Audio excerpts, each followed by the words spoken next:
this.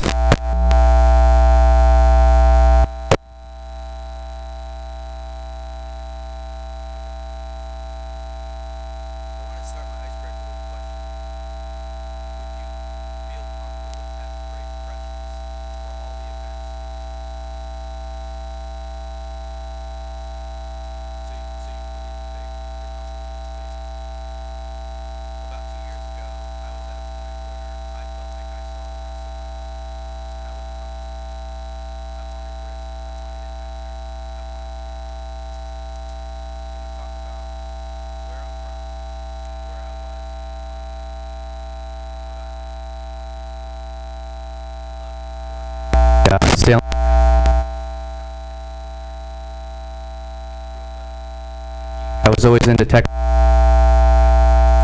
for electronics engineering. Once I graduated, I became a robot technician working on robots in the plastic injection molding industry. At that point, I was with a small company and I already saw the glass ceiling. I wanted growth, I wanted adventure. So I was contacted by a recruiter in Virginia to work for Canon, the camera company. Moved down to Virginia, didn't know anybody, got a very safe, secure, cushy job, got paid well, all kinds of benefits. I bought a condo, I had an awesome girlfriend, and everything just seemed cookie cutter. And not that it wasn't good enough for me, but I just wanted risk. You know, I was only 25 years old, I wanted the unknown. Living in Virginia, in the condo that I lived in, I was with a mechanical engineer, a software engineer, and I was electrical. Every day we talk about all these great ideas. Oh, we should do this, we should do that. When it came down to actually implementing those ideas, nobody would execute, and it got very frustrating. So I thought, I need to figure out what I need to know to actually execute these ideas. So I started looking into business school.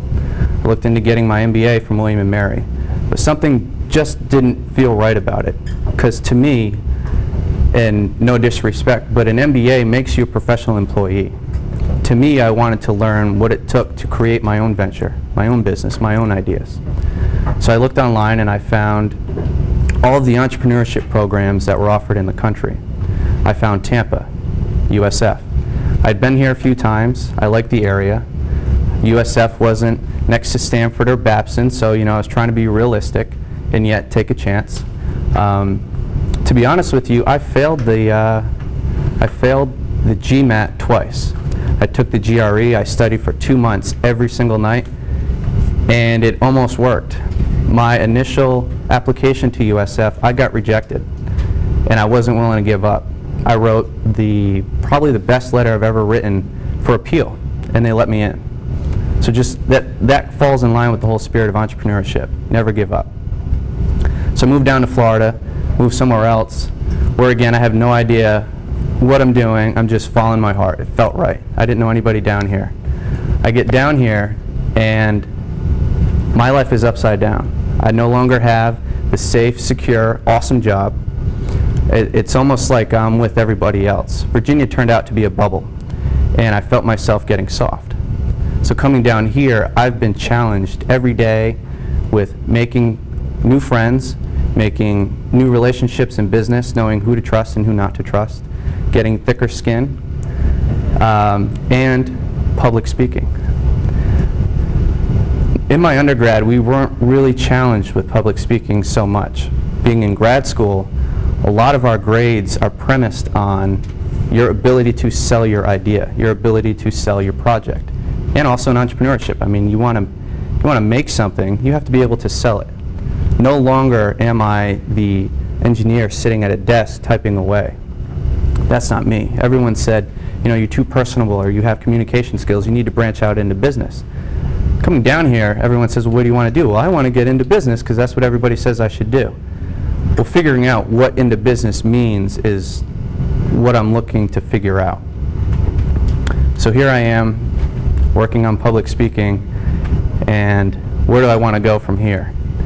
I'm working with a developer in Virginia. We're working on a software project. That's promising. I started my own company. It's called Engineer, and the premise behind that is coming from an engineering background, everyone's very rigid, solid, rigid, logical, cookie cutter, the quintessential engineer, the socially inept, wrong word,